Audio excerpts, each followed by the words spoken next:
Pobreza de espíritu, por Jonathan Edwards. Bienaventurados los pobres en espíritu, porque de ellos es el reino de los cielos. La ley antigua fue entregada desde una montaña, estremeciéndose y temblando extremadamente con truenos y relámpagos, y en una voz terrible, al punto de Moisés decir: «Tengo miedo y temblor excesivo». Y el pueblo deseaba no escuchar esa voz, pues era tan terrible que no podían soportarla. Así la ley ardiente fue entregada desde un monte que no podía ser tocado, y si tanto como un animal la tocase, debía ser apedreado o traspasado. De esta manera terrible la ley de Moisés fue entregada desde una montaña. Aquí también tenemos los preceptos y bendiciones del Evangelio desde una montaña, del Dios mismo como en la otra. Sí, más inmediatamente. Pero como el Evangelio es muy diferente de la ley que clama: «Maldito es todo aquel que no continúa en todas las cosas escritas en la ley para hacerlas», la voz que es ahora oída, la dulce voz de Jesucristo, reside en bendiciones y no maldiciones. La ley antigua fue entregada con una voz terrible, al punto de que los hijos de Israel no podían soportarla. Aquí el Evangelio es entregado con una dulce voz de Cristo, en cuyos labios gracia es derramada. Aquí es una voz desde los labios de Dios hecho hombre, para que todos puedan escucharlo sin temblar. Es una voz dulce y no un sonido terrible. Son bendiciones y no maldiciones. El monte del que Cristo entregó este sermón no era un monte que debe tener límites y estar confinado, que si alguien transgrediese debía ser traspasado, sino que todos podían libremente subir a la cima de la montaña y escuchar al Creador de ellos, hablarles y entregarles su glorioso Evangelio. En el desierto del Sinaí solamente Moisés fue admitido al gran privilegio de ser hablado por Dios cara a cara. Pero aquí todos son libremente admitidos a oír a su Creador hablarles de una forma mansa y humilde, como familiarmente uno habla con otro, más familiarmente que Dios habló a Moisés solamente. Aquí eran admitidos libremente a ver su rostro. No solo ver una representación o similitud por la cual Dios se manifestó como Moisés tuvo, pero ver en realidad ese cuerpo, animado por esa alma, que Dios adoptó en una unión personal con Él mismo. Ser la misma persona con Él para todo siempre. Aquí pueden oír su voz familiar sin ser abrumados con temor. Pueden libremente conversar con Él. Él estaba dispuesto a recibir a todo aquel que viniese a Él, y a rebajarse a ellos tanto como hasta limpiar sus pies. Las palabras de nuestro texto están al principio de este sermón. Viendo la multitud, subió al monte, y sentándose vinieron a él sus discípulos, y abriendo su boca les enseñaba, diciendo: Bienaventurados los pobres en espíritu, porque de ellos es el reino de los cielos. Él empieza con estas palabras al pronunciar: Bienaventurados los pobres en espíritu. Él empieza con el que es el mismo fundamento del cristianismo: humildad, abandono del mundo y pobreza de espíritu. Qué dulce, qué amable es un temperamento de alma cristiano fundamentado en pobreza de espíritu, mansedumbre y humildad de mente. Qué excelentes son sus preceptos. En las palabras hay tres cosas que deben ser notadas. Primero, las personas aquí referidas, el pobre en espíritu, lo cual explicaremos en el siguiente discurso. Segundo, lo que es aquí declarado sobre ellos, son pronunciados bienaventurados. Son personas felices y bendecidas. Por más que sean estimados melancólicos, personas de un tipo desanimado por la alegría de los hombres y aún así miserables de este mundo, no obstante, Cristo los pronuncia bendecidos y felices. Cuanto más pobres son en espíritu, más ricos son. Son más felices que monarcas y príncipes. Tercero, la razón de su bienaventuranza dada, porque suyos es el reino de los cielos. No hay mucha necesidad de alterar las palabras en esta doctrina. Doctrina. Las personas que son pobres en espíritu son felices y bendecidos, porque suyos es el reino de los cielos. El reino de los cielos es mencionado 2 veces en estas bienaventuranzas. En nuestro texto, como la bendición del pobre en espíritu, y de nuevo en el verso 10, como la bendición de los que son perseguidos por causa de la justicia. Puedes observar que la bendición en todos es adecuada a la condición o disposición. En nuestro texto, un reino, sí, el reino celestial, es prometido al pobre en espíritu, tales riquezas siendo un motivo adecuado a la pobreza de espíritu, y también al ser perseguidos por causa de la justicia, como un ánimo adecuado a los que por persecución pierden todo en este mundo. Ellos recibirán 100 veces más en el siguiente, y también consuelo como un ánimo adecuado a los que lloran, heredando la tierra, el manso, que no es orgulloso y enaltecido con sus posesiones, y también satisfacción a los que tienen hambre y sed de justicia. Misericordia es prometida como una bendición adecuada para el misericordioso. Ver a Dios, una bendición adecuada al limpio de corazón, porque son puros y aptos para entrar en su presencia. Convertirse en hijos de Dios, una bendición adecuada a los pacificadores, pues qué inadecuado es que los que son hijos del mismo Padre Celestial luchen y contiendan, uno con el otro, quienes son de la misma familia de Dios. Para darte el significado completo y fuerza del texto y doctrina, todo lo que podamos, primero, describiremos una persona que es pobre en espíritu. Segundo, mostraremos que el reino de los cielos es de ellos. Tercero, por qué Dios otorga el reino de los cielos a tales. Y cuarto, que son bendecidos por cuenta de eso. Primero, pero describiremos una persona pobre en espíritu como también para que puedas ver cuál es el temperamento excelente, amable y disposición de verdaderos cristianos, de qué disposición amable son los que son conformados al Evangelio, y tienen a Jesucristo residiendo en sus corazones y almas por el Espíritu Santo, para que puedas ver cómo de felices y bendecidos son. Esto por tanto haremos en estas siguientes cosas. Primero, alguien que es pobre en espíritu, que es sensible de su propia pequeñez, debilidad y pobreza. Él ve la grandeza, la gloria y majestad del gran Jehová, cómo se hunde en nada a su propia vista.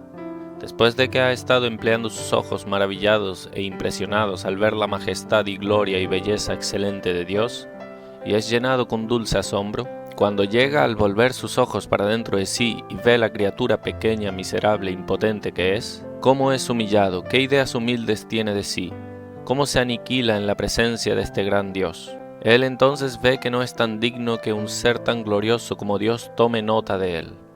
Él se maravilla consigo mismo que una criatura tan pequeña, despreciable, miserable como él, venga a ser considerado por Dios, de que no es enteramente olvidado por él y dejado sin ser notado por él, como una criatura despreciable, no digna de ser considerada.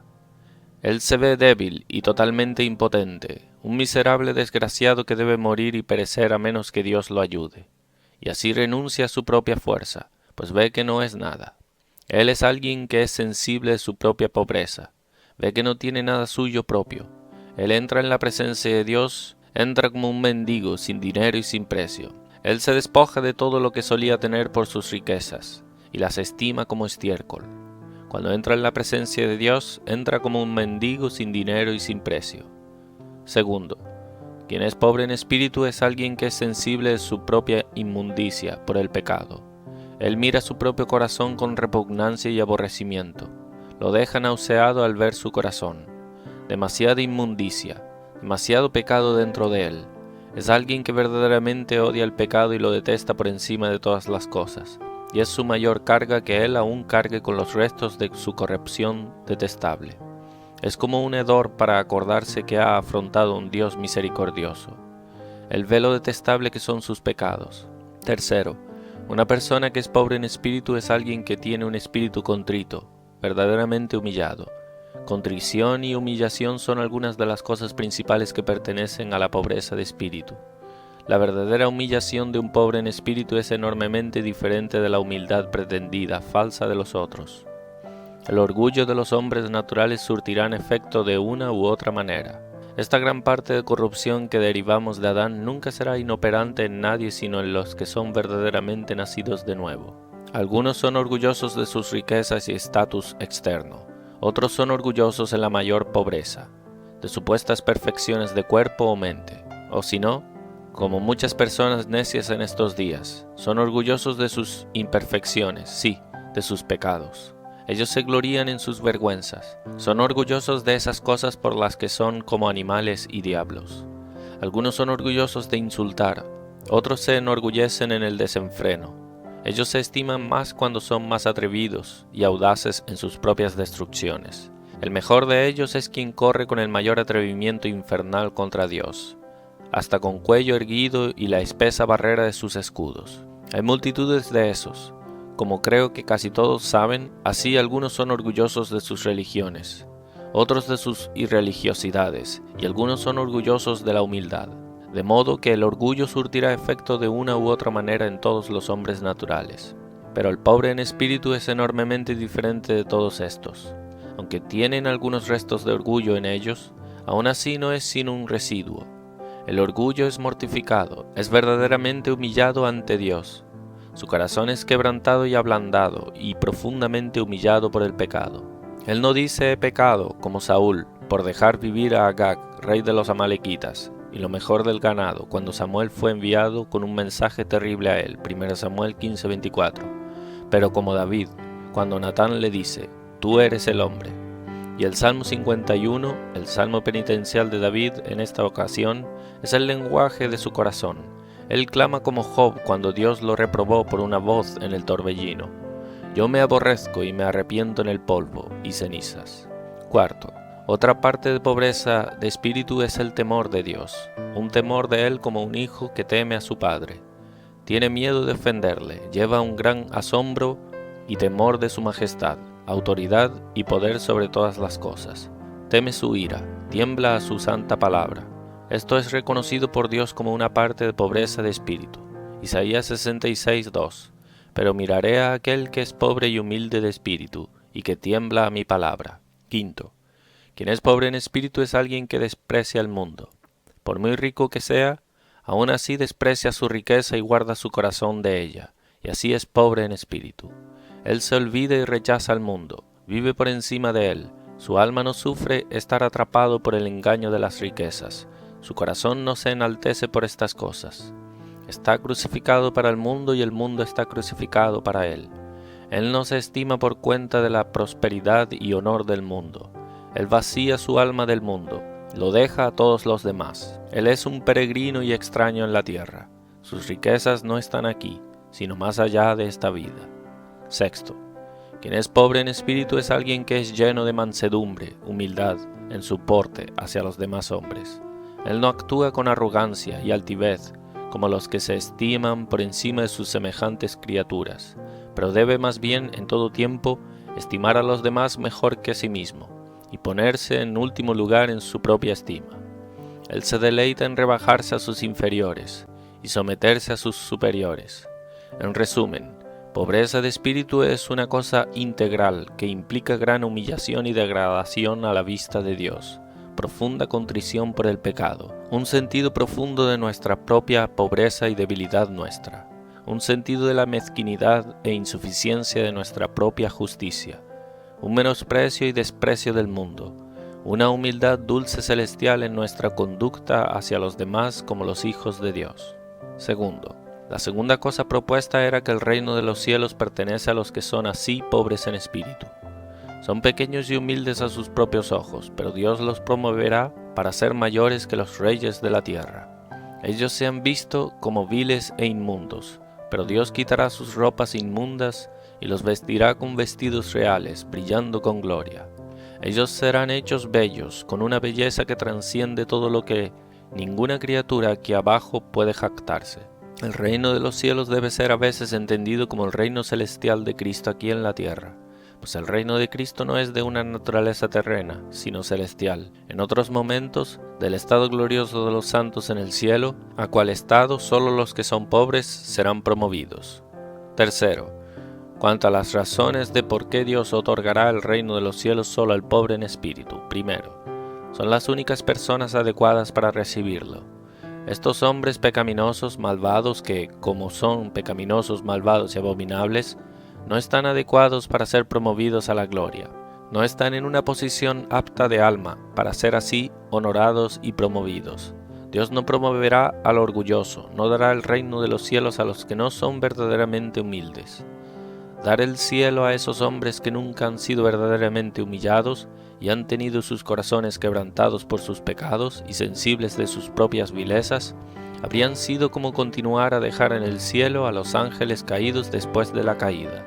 Si los que no son pobres en espíritu actúan con orgullo de sus posesiones y honores mundanas miserables, Entonces, ¿qué serían si fueran promovidos a la gloria del cielo? Si fueran promovidos así, no se contentarían con ser coherederos con Cristo, sino que sacarían a Dios de su trono y se pondrían en él ellos mismos, como los ángeles que cayeron fueron. Por tanto, Dios no promoverá a los que no son pobres en espíritu, sino que los abatirá en la desgracia y miseria más baja, y otorgará el cielo solamente a almas humildes, contritas. Segundo, los que no son pobres en espíritu no querrán recibir el reino de los cielos como les es ofrecido. Por tanto, Dios no se los otorgará. Ellos se estiman ya ricos, y por eso no querrán recibir el reino de los cielos, se les siendo dado por misericordia, pena y gracia libre. No ven que son dignos de ser objeto de pena. No se ven como miserables, pero hasta que sea así, Dios nunca los hará felices. Dios les ofrece vida eterna como un don gratuito, pero ellos están para recibirla como una deuda, y por desafío, en vez de humildemente orar por ella. Al menos están preparados para esperarla por cuenta de sus propias justicias, de modo que vienen con dinero en sus manos y no como mendigos, pero Dios no ofrece salvación en estos términos. Tercero, la tercera razón por la que Dios no otorgará el reino de los cielos a nadie más, sino a los pobres en espíritu, es porque ellos están ocupados con una porción aquí en esta tierra. No están preocupados sobre el reino de los cielos.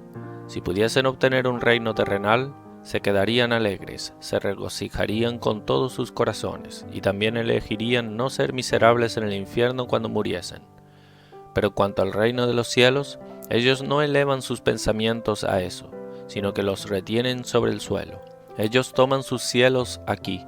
Son hombres mundanos que tienen sus porciones en esta vida, y no tendrán nada en la vida siguiente sino una porción de miseria. Cuarto, la cuarta cosa era que los hombres en espíritu son felices y bendecidos por cuenta de esto. Estos hombres que el mundo estima como miserables porque se niegan placeres pecaminosos, son los únicos hombres felices. Estos que el mundo estima ser pobres porque son pobres en espíritu, son los únicos ricos. El mundo los considera como deshonrosos, pero ellos son los únicos honorables. Ellos de hecho se esfuerzan en deshonrarlos, pero ellos son aún así felices mientras Dios los honre y Cristo los ame. Hombres mundanos son orgullosos de sus riquezas y desprecian al pobre en espíritu, pero el pobre en espíritu desprecia todas sus riquezas y les tiene lástima. Ellos están por encima de tales cosas infantiles. ¡Qué bendecidos son los pobres en espíritu! Son bendecidos en todas las condiciones. Si están en una choza, son bendecidos. Si están en prisión, son bendecidos. Si están en las llamas, son felices y bendecidos por esta razón, porque son herederos del reino que nada puede quitarles. Dios humillará al orgulloso y los abatirá, pero los que se humillan, Dios los promoverá. La soberbia del hombre le abate, pero al humilde de espíritu sustenta la honra. Proverbios 29-23. Mejor es humillar el espíritu con los humildes que repartir despojos con los soberbios. Proverbios 16-19. Dios dice que habitará con quien es de un espíritu humilde y contrito. Ellos se pueden regocijar en toda forma de problemas y tristezas, como entristecidos, mas siempre gozosos, como pobres, mas enriqueciendo a muchos, como no teniendo nada, mas poseyéndolo todo. 2 Corintios 6:10. El pobre en espíritu deja todo este mundo, en su corazón y afecciones, por Cristo, pero él recibirá 100 veces más por eso. Entonces Pedro comenzó a decirle: He aquí nosotros lo hemos dejado todo, y te hemos seguido. Respondió Jesús y dijo: De cierto os digo que no hay ninguno que haya dejado casa, o hermanos, o hermanas, o padre, o madre, o mujer, o hijos, o tierras, por causa de mí y del Evangelio, que no reciba 100 veces más ahora en este tiempo. Casas, hermanos, hermanas, madres, hijos y tierras, con persecuciones, y en el siglo venidero la vida eterna. Marcos 10 del 28 al 30. Dios eligió a los pobres de este mundo, ricos en fe y herederos del reino. Dios eligió a los pobres de este mundo, ricos en fe y herederos del reino. Dios no eligió a nadie sino al pobre de este mundo, es decir, al pobre en espíritu, que son coherederos con Jesucristo. Así hemos pasado por la explicación de esta doctrina. Hemos mostrado cuál es el temperamento y disposición excelente y hermoso que es entendido por pobreza de espíritu, consistiendo en una abstracción del corazón del mundo. en humillación, contrición, humildad y bajeza de mente, y que el reino de los cielos pertenece a tales. Y hemos dado las razones por las que Dios otorgará el reino de los cielos a solo los que son así de pobres en espíritu, y de los felices bendecidos que son por cuenta de eso. Ahora haremos un breve progreso de esta doctrina. Aplicación. Primero, de ahí aprendemos lo que debemos esperar mortificar si es que nos proponemos a obtener el reino de los cielos, hasta el orgullo y mentalidad mundana, pues el pobre en espíritu solamente obtendrá el cielo. Por lo tanto, solo ellos son bendecidos. Orgullo y mentalidad mundana son los dos grandes obstáculos que impiden la recepción de los beneficios que son ofrecidos en el Evangelio. Los dos puntales de incredulidad, los dos pilares del cuerpo del pecado. Por tanto, debemos inclinarnos con toda nuestra fuerza en esos dos pilares, llamando a Dios por ayuda como hizo Sansón, para que toda la casa, el edificio que Satanás levantó en nuestros corazones, su reino, caiga. Debemos volvernos pobres en espíritu, como has oído, antes que tengamos algún derecho al cielo. Debemos ser sensibles de nuestra propia inmundicia por motivo del pecado. Debemos ser sensibles de nuestra pequeñez, de nuestra propia pobreza. Debemos hacernos mendigos antes que seamos reyes. No hay nadie ahora reinando con Cristo en el cielo y coronado con gloria y sentado en el trono de Cristo, sino que mientras en la tierra vinieron con humildad al trono de gracia, como pobres perecederos mendigos. Los que ahora están en miseria en tormentos con ricos son los que nunca fueron verdaderamente humillados por el pecado, nunca se vieron como pobres, miserables, ciegos y desnudos. Debemos mortificar esa disposición que tanto nos hace odiar llegar a los términos humildes del Evangelio, que tanto nos hace huir de Jesucristo, tan reacios a una recepción de Él y de las bendiciones que tiene en sus manos, que es gratis, sin dinero y sin precio. Debemos mortificar esa disposición que hace que nuestros corazones se apeguen tanto a cosas terrenales, al punto de que sería como muerte para nosotros ser privados de ellas, pues los que son ricos en este sentido son directamente contrarios al pobre en espíritu. Es más fácil que un camello pase por el ojo de una aguja que para hombres ricos entrar en el reino de los cielos. Segundo, de ahí aprendemos cuál es el gran motivo que tenemos para lamentarnos del orgullo, lujo y codicia del presente. Qué lamentable es considerar los pocos que hay que tienen derecho al reino, pues estamos seguros por nuestro texto y doctrina que el reino de los cielos es apropiado para el pobre en espíritu, y por tanto nadie que no sea así, pobre en espíritu, tendrá derecho a él. Pero qué pocos hay así pobres en espíritu, qué pocos hay que son bendecidos. Esos pocos que son pobres en espíritu son bendecidos, que resultan ser realmente humildes, contritos, que viven por encima del mundo, que han purgado sus almas de la escoria de la mentalidad terrenal y se han ocupado con Dios como sus porciones. Estos son felices, pero todo el resto son miserables. Estos son bendecidos, pero todo el resto está maldecido. Estos están bajo la bendición del Evangelio, pero todo el resto está bajo la maldición de la ley. Qué lleno está el mundo de orgullo y codicia, qué poca presencia hay de bajeza, humildad y mentalidad celestial cristiana. Que todo el mundo responda por sí mismo, como esto exige nuestro llanto y lamento. Qué lamentable es que tan pocos de la humanidad obtienen el reino de los cielos. Tercero, que los que son pobres en espíritu sean consolados por esta doctrina. Cristo Jesús nos dice que son bendecidos. ¿No es nuestro texto una voz dulce y placentera para ti? ¿No la oyes con placer y alegría? Es suficiente para llenarte con éxtasis de alegría. Hablo de los que son pobres en espíritu, que tienen sus corazones quebrantados por el pecado y retirados del mundo, y tienen mentes verdaderamente humildes. Bienaventurado eres tú, pobre en espíritu, porque tuyo es el reino de los cielos. No te has vuelto pobre en espíritu por nada. Han despojado sus almas del mundo, expulsado tus afecciones, y se han vuelto pobres en espíritu con respecto al mundo, pero ricos con respecto al cielo. De modo que los reyes de la tierra son pobres en comparación a ti.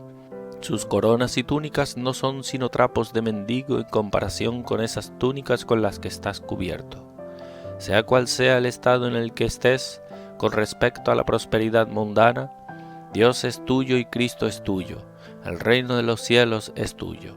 Cuarto, que todos sean exhortados por esta doctrina a la pobreza de espíritu. No podemos ofrecerte un motivo más poderoso para la pobreza de espíritu.